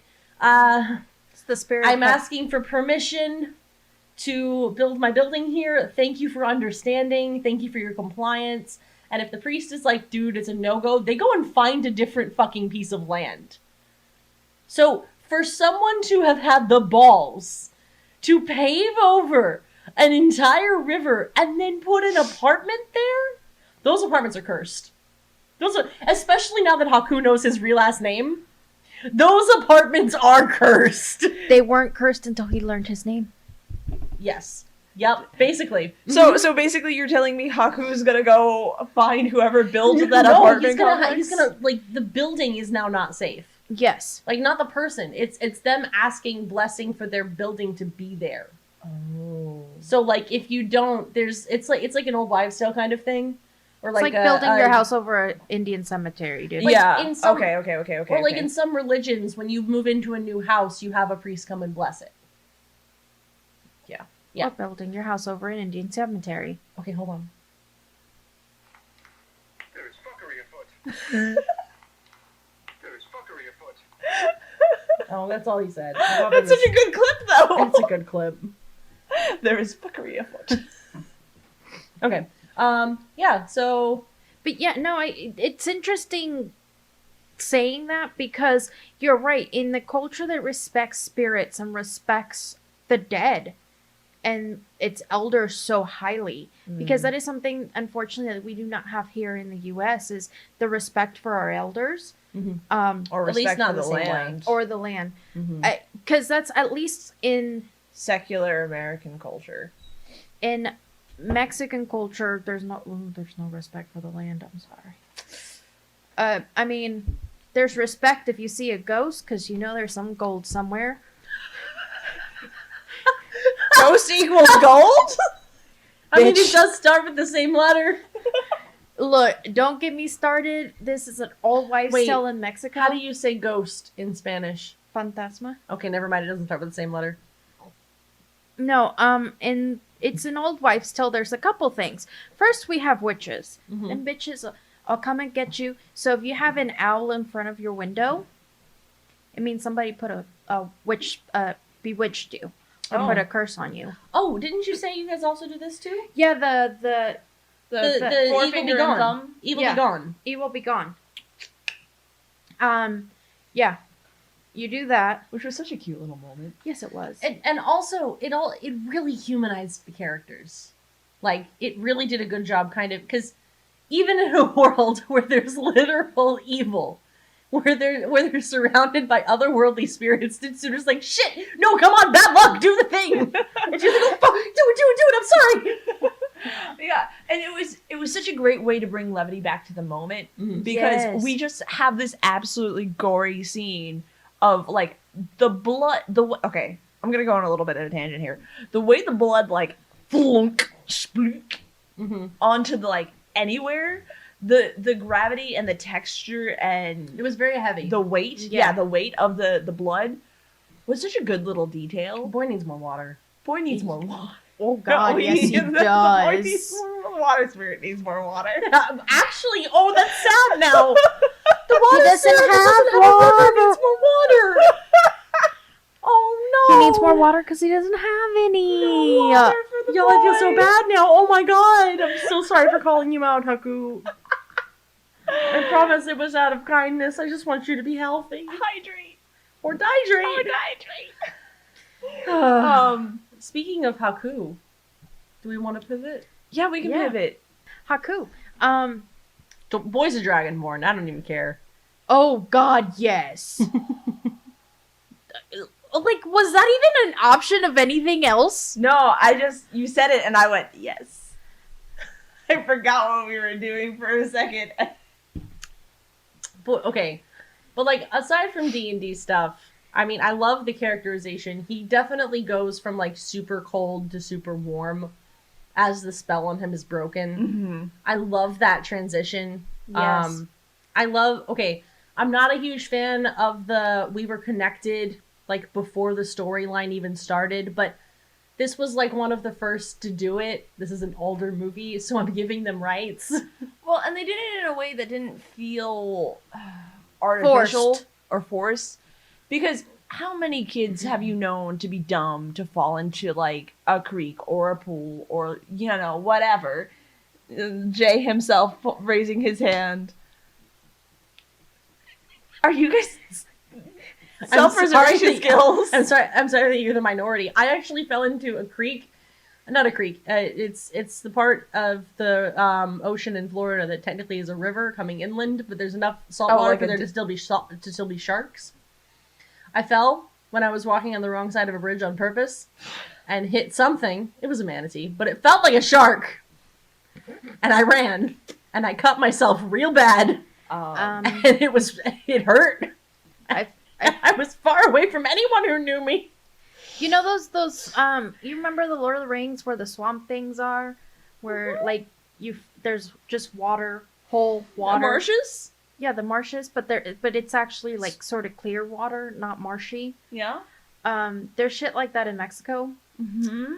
And my uncle said, "No, don't step there cuz it might be just water underneath." You had I'm like, it doesn't. I'm gonna test it. I was like, it's far enough. No, it wasn't. At least it was close enough to the hole that I was able to get out. Or else Myra wouldn't exist. No. There was also the time that I tried to walk on frozen water for the first time, also known as ice, but there wasn't enough. And I knew there wasn't enough, but I wanted to live out my dreams so bad. So I stepped on it, and I held onto a branch, and I went, this is amazing. And my friend that was with me was like, oh my god, I want a turn. And as I went to get off to give her a turn, I did in fact fall into the water. And it was in fact well below freezing. And we were in fact walking around a different neighborhood from our own. No, you told me about this. I haven't told them though. I did get frostbite in that leg, and I did not go to the doctor, and I am still alive. That's probably why you have no feeling under the bottom of your feet. But it's both feet and not just one. He yeah, also... but you've done other shit to your feet. Yeah, though. probably. It's He fair. still has both limbs, though. Both Yep, legs. yep, both Did I legs. die though?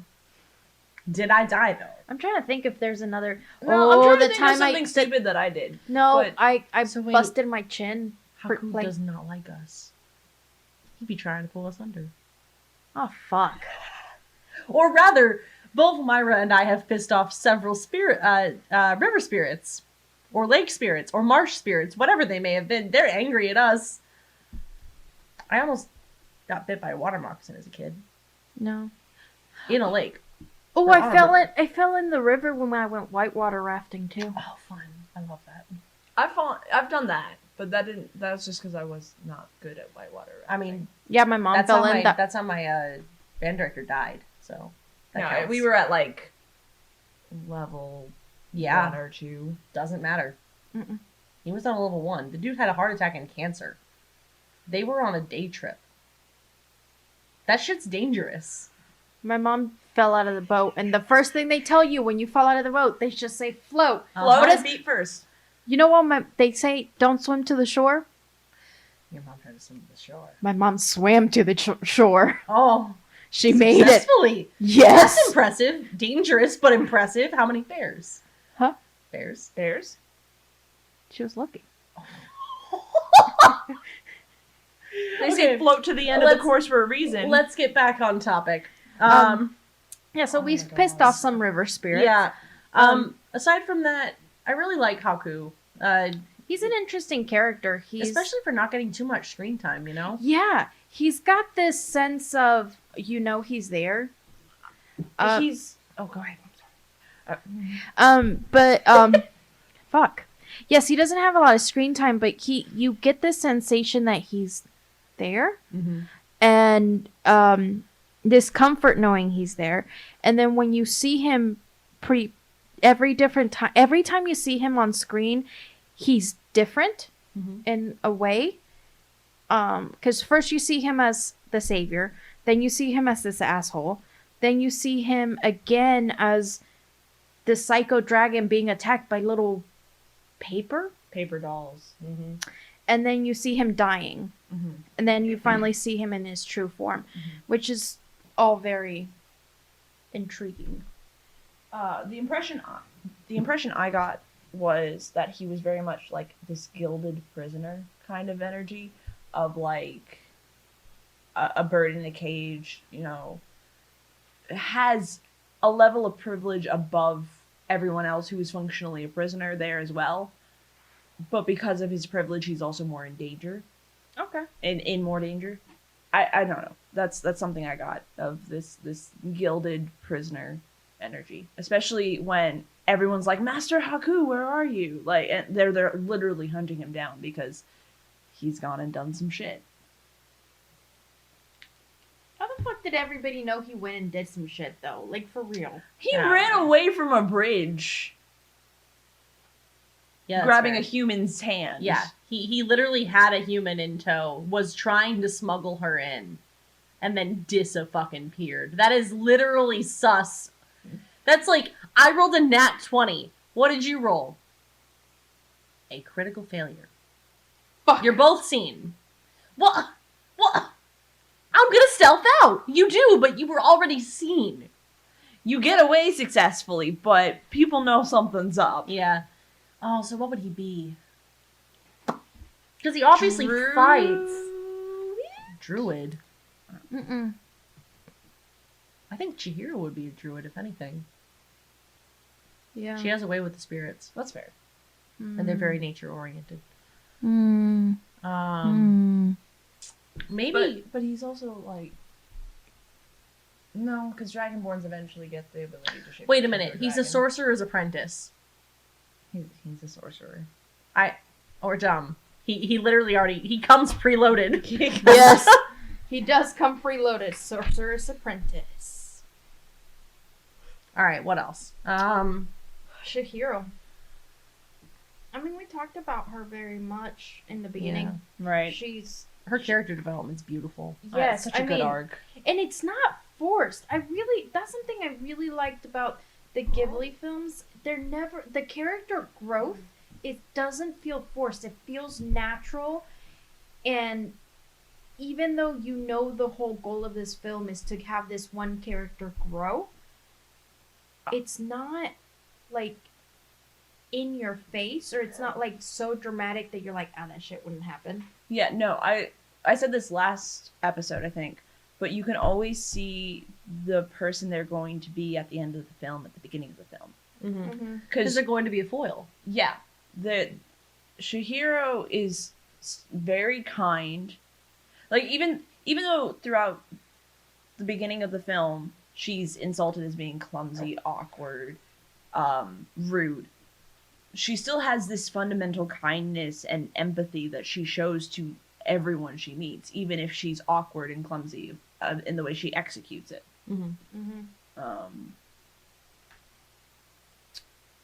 Would we give her a wisdom class? Because I feel like that's much more... Well, maybe not, because she's... I'd Okay. say she's druid. I would say either druid or ranger because of the way she collects companions. That's the only reason. That, and she has a way with spirits that specifically deal with nature. I think She was personally. held close by a river spirit. She helped another river spirit and was gifted from one. The radish spirit took a liking to her. She has this thing with nature spirits that they just kind of look at her and go, "Aw, look at you! It's friendship. I think I like you. You're cool. What's up? What's your name, kid?" Yeah, I would agree with that. I wouldn't say... Yes, she collects friends. So maybe more druid? Because it's Yeah, not really I would say that's druid. Yeah, I wouldn't say ranger, because ranger, you collect one friend.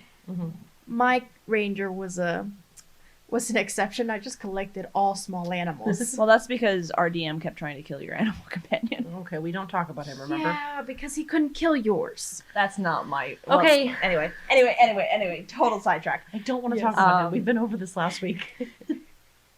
I like druid especially because they kind of have their own Way? almost religion surrounding them. Yeah, they do. That's separate from cleric. Mm-hmm. And I don't know if we said this. We're using 5e, by the way. Oh, yeah. We Yeah, haven't said that. We're using 5e. Sorry, not sorry. I I don't know what circle she would be. I don't know enough about druids. Hmm. So, Circle of the Shepherd, we googled this. It offers excellent options for the druid to support their party and to summon more powerful creatures with Conjure Animal and Conjure Fae. So we are dubbing her that. What kind of sorcerer would Haku be if we're gonna That go? would be your realm. I know enough about druids to look it up and know what I'm looking at. I don't think he would be wild magic. He doesn't feel chaotic enough for that. Well, now, hold on. Actually, let me argue for wild magic for a hot second. Please. All of what we see of Haku in the beginning of the movie is not actually Haku. The real Haku decided to be a dramatic bitch and undragon just to tell some girl that she gave him her name back. Gave her his name back. He let them fall to the ground for fun. I would like to argue that the real Haku is a completely Chaotic bonkers bitch. person. I might actually agree with Jay on You know this. what? That vibes. He waited until he was just like, "All right, we got some time to have a conversation." Yeah, literally, We're like, falling we're falling. 300 feet. There's enough time to have a moment, Yeah. and then casts fly on both of them. I'm with Jay on this one. Haku He is... could have turned back into a dragon and chose not to. That's some chaotic bullshit. Jay wins on this one. No, Oh, 2 for 2. that vibes. I'm on a roll. I'm sorry. Jay wins. I'm not sorry. I'm not trying to win. I'm just excited to. No, I like vibe checking. Yeah, that tracks. Wild magic. I feel like Yao Baba and her sister also come preloaded. Witches or wizards? Sorcerers. They're literally sorceresses. Yep. Yeah, they say twin sorceresses. Yes, they do.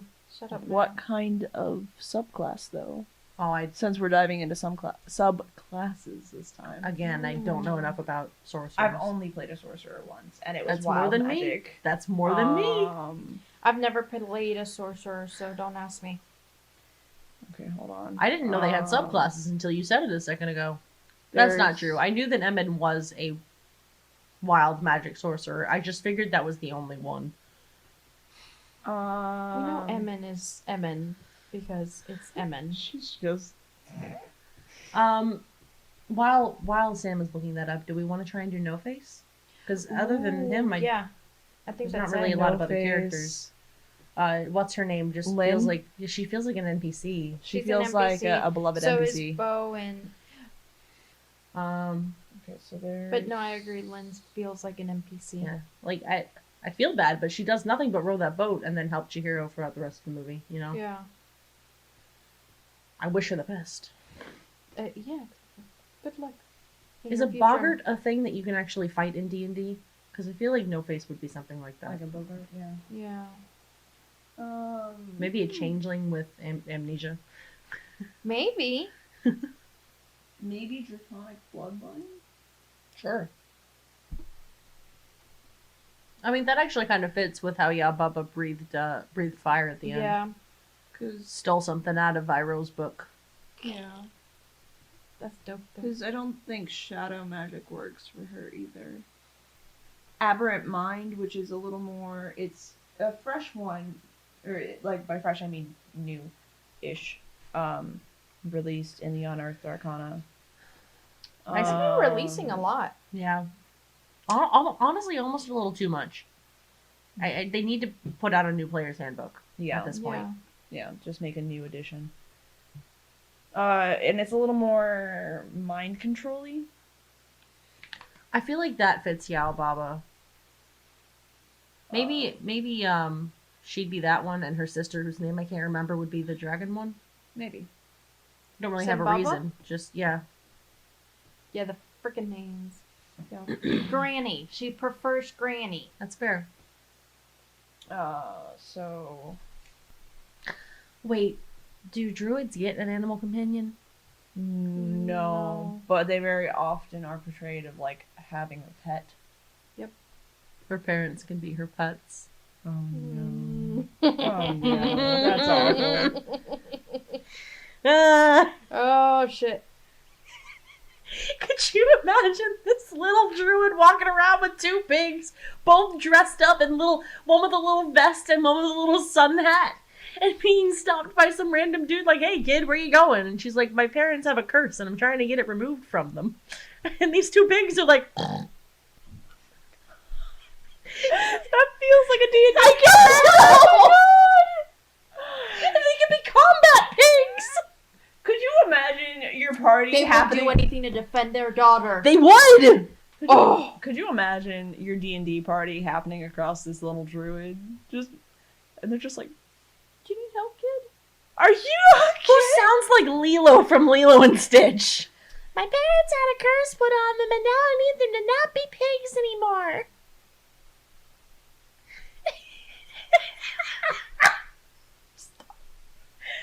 Okay.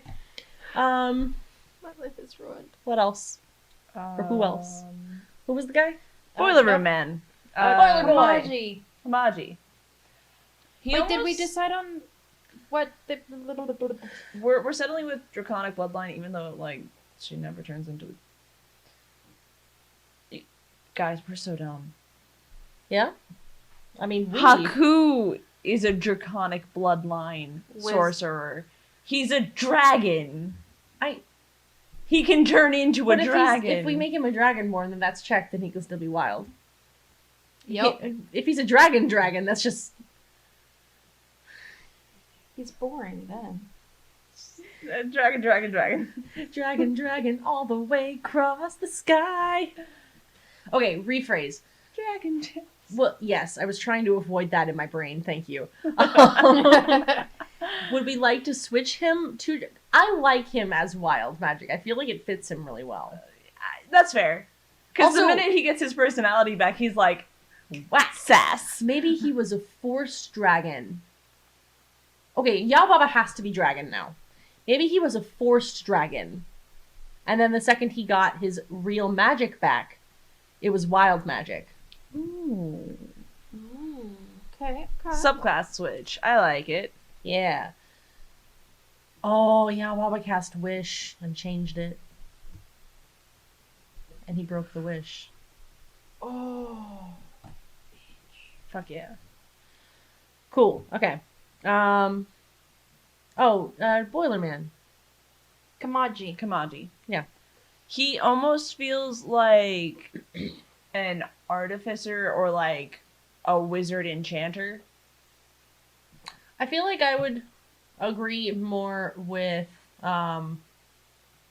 Artificer because one, he mostly makes potions and stuff all day. Two, the soots feel more like a enchanted item because he specifically says if they stop moving at any point, they cease to exist, and that feels like something an artificer would do because they make items imbued with magic. Sure. So what I think he did is made a pile of soot, semi-conscious. Oh, he what's awaken? He Yes. awakens some soot. Yeah, that's how it went in my head anyway. Sure. I'd vibe with artificer. I like Artificer. And No Face. Oh, I feel like he would have to be a monster class that befriends them. Yes. Yeah. But what monster would he be? Why did Bugbear pop into my mind? Why That's- did Bugbear pop into... doesn't fit at I'm not a bugbear, I'm a hug bear. What? That's why. That's why. Okay, hold on. We were talking about Taz earlier. Oh. Hmm? Hold on. Faceless persona is a background that you can have. Oh. I feel like whatever he is, he would have that background. Sure. Oh, yeah. If name alone, yeah. Oh. He'd be a faceless Aarakocra, because he can't talk without someone else's voice. Oh, he's an Aarakocra. Oh, yeah. Ooh. Damn. Also, the little grunts kind of sound like a bird going, caw. Just like really muffled. Sure. Yeah. Okay. Um, What can the boy do? Eat, be big, anger. Barbarian. But really? You said anger. I did. I'm thinking. Barbarian? I mean, that dash at the end when he's full of rage feels like the extra I'm movement thinking. that a barbarian gets. Well, because Chihiro doesn't run faster or slower than him. And he technically has much bigger legs. We see that. So Yeah. he really didn't get... he did gain size, but he didn't really gain speed. So, wait, do barbarians gain speed? Am I talking out my ass? I think we get like a dash. I've never played a barbarian. I have before. I don't think they do. They get faster movement like as they level up. Yeah, I don't think... whatever he is, he's not that high of a level.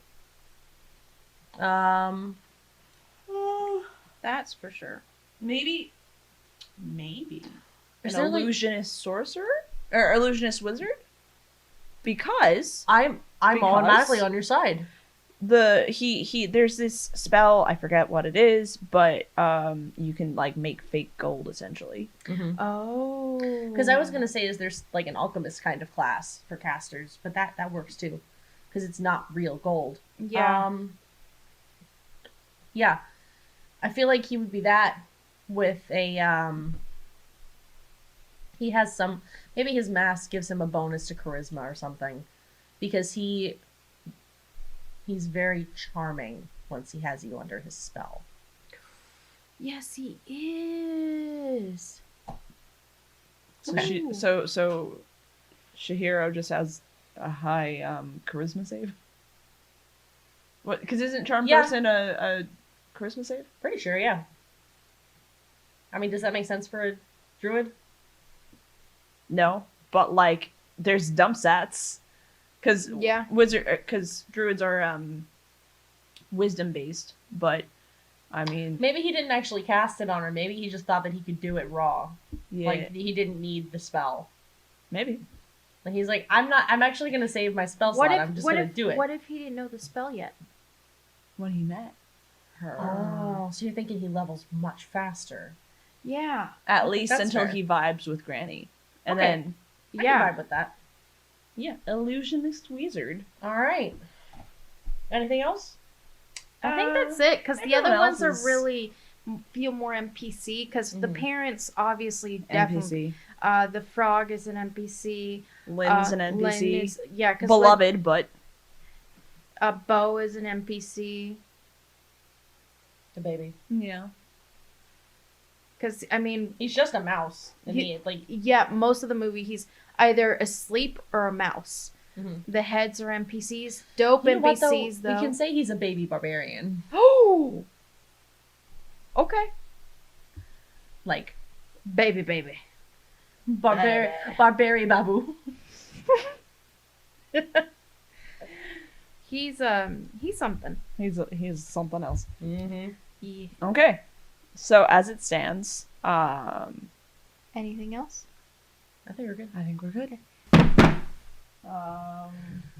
Okay, so Haku starts off as a draconic bloodline sorcerer, but is originally a wild magic sorcerer. Shihiro is a druid circle of the shepherd. Yababa and Granny are both draconic bloodline sorcerers, which makes sense. Kamaji is an artificer. Sorry, we don't know enough about the subclasses for that one.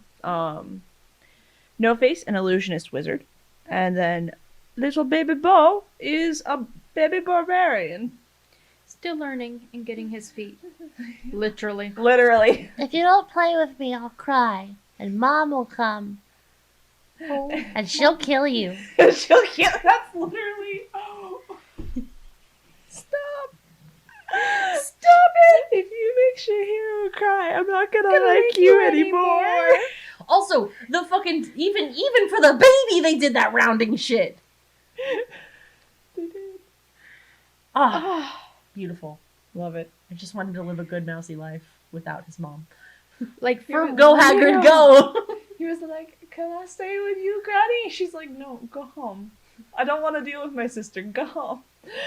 I might be So your aunt. so basically she was like, I don't want to deal with your mom, but like if your mom wasn't an option, and so he came home to be like, hey mom, fuck you. I'm going to my aunt's house. I and wanted you to can't stay with stop Auntie. me. I have a feeling after the show, he literally turns back into a mouse and does this little double finger to his mom via mouse and just floats away with the bird. And she's like, wait, you're leaving? And then he turns back into a baby for 2 seconds to go, I said I don't like you, go away. You made Shihiro leave. I miss my friend. And No Face is still really cool. So I'm leaving to go. Uncle No Face is awesome. You kicked him out. Goodbye, Mom. Goodbye, Mom. I'm gonna go make thread with Auntie. For real though. Okay. How do we feel? Oh, Myra. 100% yes. This is out of all the like my top Ghibli movie. Oh my god. Ghibli. I'm just gonna start calling it Ghibli. giblet movies. Ghibli movies. My like ultimate favorite has always been Kiki's Delivery Service right under his House Moving Castle, and this is right after it. My Neighbor Totoro's like under there too. This movie is up there and one of my favorites. I love this movie. It has such a good message. It's good for any. It's like I said before, the Ghibli movies. I know how to say it. I say it fine if I'm not thinking about it. We know, bud. We know. We're just teasing. The Ghibli movies, it's what I said earlier. They transcend generations. The message is pure and it just transcends any generation that'll see it. It's easy to understand from if you're like 5, if you're like 95. It's one of those films that just like go see it. Just go see it if you haven't seen it because it's amazing. Yeah, this is currently my number 2 of the films I've seen.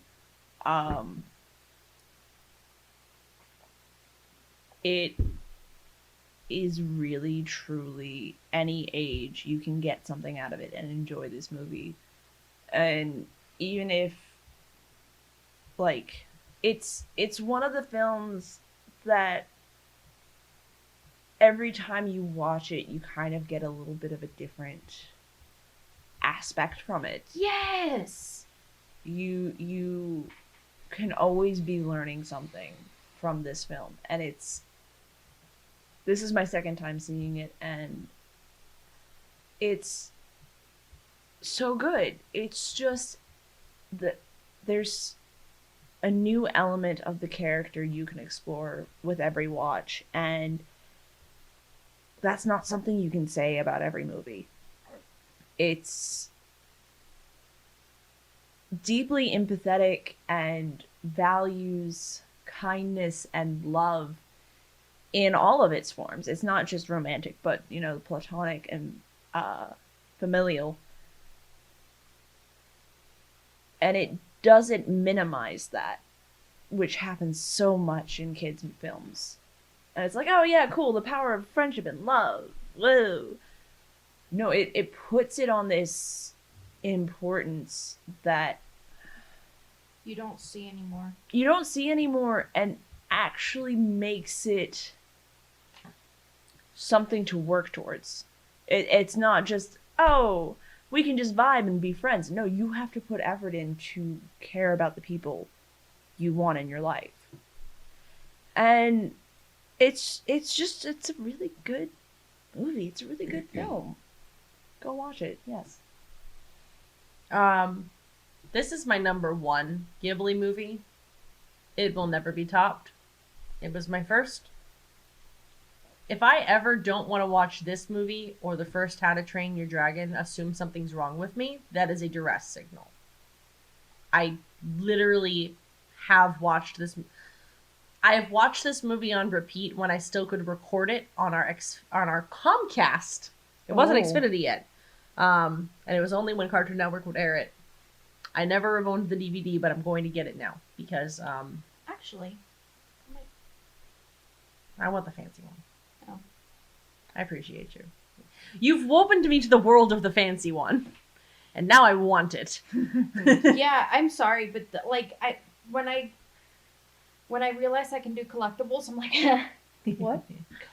But I don't know. This entire movie spiraled my life out of control into getting me into all this other nerd stuff. It's even outside of that, the story is beautiful. The art is amazing. There's the amount of plot that's in this is so good. There's not a single moment to be bored. There's so much going on at every moment, and not in a busy way, just in a true way. Even the empty scenes are impactful, just like we were saying. Right.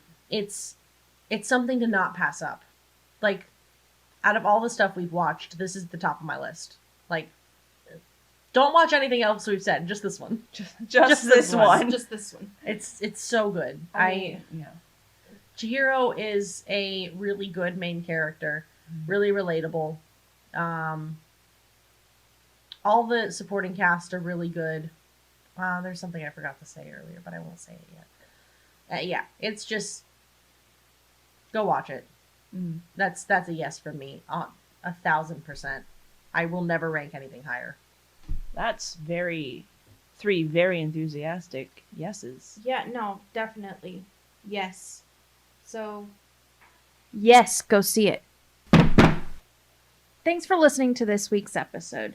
If you want more content or to see some of the things we reference in the show or just want to say hi, please follow us at wsiwtpodcast on Instagram and Twitter or at Why Should I Watch That on TikTok and Facebook. We've also got a YouTube channel where you can listen to our episodes and also watch our live show. We should do another one of those soon. Yeah, we should.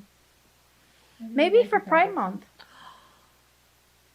Oh my god, we could do Pride things to react to. I have so many. I really like the fabric softener. It smells very nice. You're so fucking weird. What a thing to come into. I'm leaving that in. Just like, oh my god, excitement about live show. I really like your fabric softener. I'm sorry, I had to literally hide under a blanket to get that take. It's just really funny. Is it Downy? Yeah, it's Downy with the crystals. Nice. Ooh, Crystal Downy. Without further ado, We've had our snacks. We've said our facts. we've told you that you should watch that. Have a good week.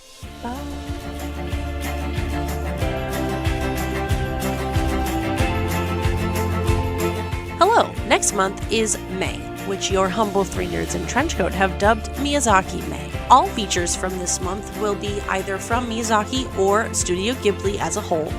Please listen carefully for a clip of the movie's soundtrack to try and guess which film.